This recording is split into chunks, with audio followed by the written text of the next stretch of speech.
The stunning sweep of COVID-19 is evident in the financial picture that spreads out before lawmakers as they're set to return to the Capitol next Thursday. Dan Boyd, that picture isn't pretty. What did you learn this week about how much less money the state will have to spend? Yeah, it's pretty shocking. You know, a few months ago, we were in a budget surplus and talking about expanding programs. And now, you know, for the coming fiscal year, the state's looking at about $2 billion less revenue than had been projected. So that's going to require some creative solutions. Luckily, the state does have a lot of cash reserves that they're going to be able to use, at least plug some of that budget hole. But they're hoping to be able to use some federal funding, but it's still going to require some budget reductions and maybe paring back some pay raises and things like that that could have real consequences for New Mexicans. Senator Snyder, and I'm going to refer to Dan's writing in the Journal. He did a terrific piece on Wednesday about this yesterday as we sit and tape this. The idea that the governor and the LFC are not that far apart, were you surprised by that? Because everyone was sort of waiting for a bit of a collision there. I really was. I thought that was, closest percentage-wise I've ever seen them be together. And I think they have an opportunity to have less controversy. Now, I don't know how much work's been done behind the scenes and how many meetings, Zoom meetings have taken place to get to this point. But I think for some reason, everybody understands this is serious. The concern I have is, what are we going to use that federal money for? Because we're not going to have that in the future. So they have to be wise about where they allocate that money for what uses. I mean, if they use it for immediate short-term expenses or programs like helping small businesses, that is sort of a short-term kind of thing. But if you put it into education, that's long-term. And so what happens then a year from now? So, and I hope that they truly look at whatever they do to understand that they're still going into next year, into 2021, with a short budget. I mean, oil and gas is not coming back that quickly. It's doing some, but so whatever the decisions they make, I hope they're looking at a big picture of this. Good point. Senator Feldman, pick up on that. There's a lot to chew on there. You know, the idea that, I'll throw another one in there, the idea that raises that were highly anticipated because we haven't seen raises around here in a decade, literally, might be cut in half or even eliminated in essence. What's your sense of how you see this shaping up for next week? Well, I think it's a whole new world. I mean, it's with COVID-19, it's a whole new world. I mean, the schools were not even in session for the past 2 months. So cutting the salaries it's not a cut. It's not increasing the salaries as much as expected. I think may not have as big an impact as if, you know, it was, you know, the daily grind.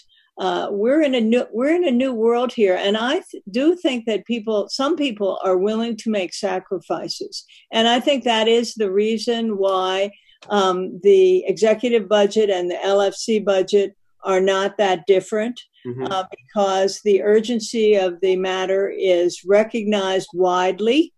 And I think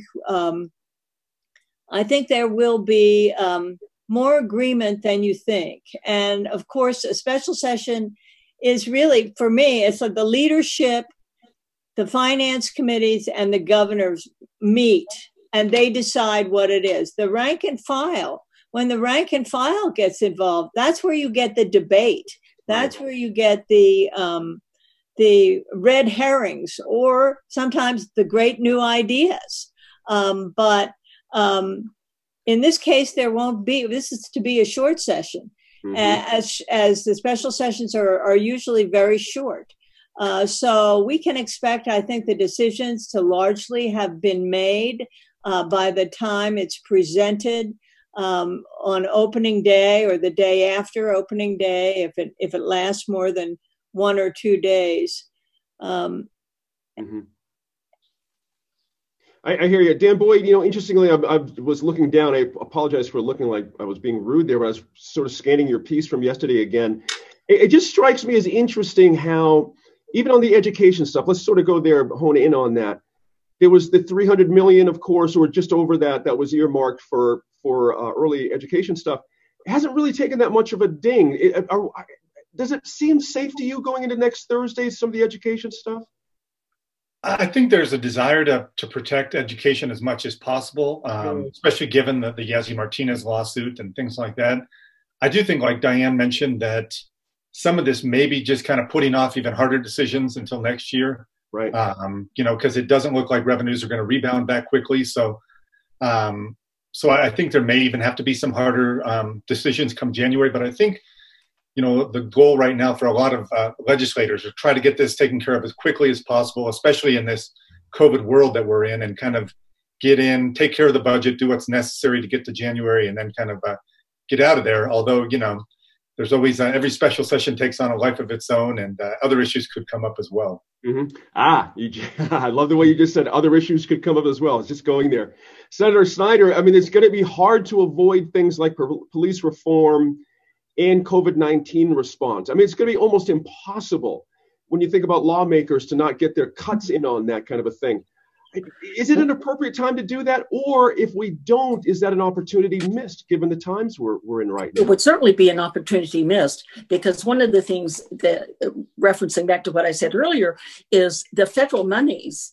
I was listening to the speaker's town hall the other Wednesday, and he said that one of his top priorities was the health of small business. Well, that seems like, to me, he immediately said that's a logical place, if federally is possible, to put some of the federal money and not put it into recurring expenses to help our small business. Because the point that was made is, if the businesses are back doing business, they're paying gross receipts tax. The employees, they're also paying employee tax, but employees are going out and buying things and paying taxes as well. So it's helping the revenue offset, particularly gross receipts tax has taken a major hit by not having businesses going. And we have so many small businesses in New Mexico, right, and they've kind of taken a hit through all of this. And I have friends that have one. Let me swing Dan back into that very thought. Dan, sure. There is money for small businesses, isn't there? That's interesting. Yeah, there's talk about that, and there's talk even using one of the state's permanent funds for, I don't know all the details yet, but for giving some kind of relief to small businesses. Mm-hmm. They have to be a little tricky. You can't just give money to businesses. It has to be, due to the state constitution, be creative with that. But I think there is appetite to do that, bipartisan appetite. We'll see, always the devil's in the details. And I think, yeah, go ahead.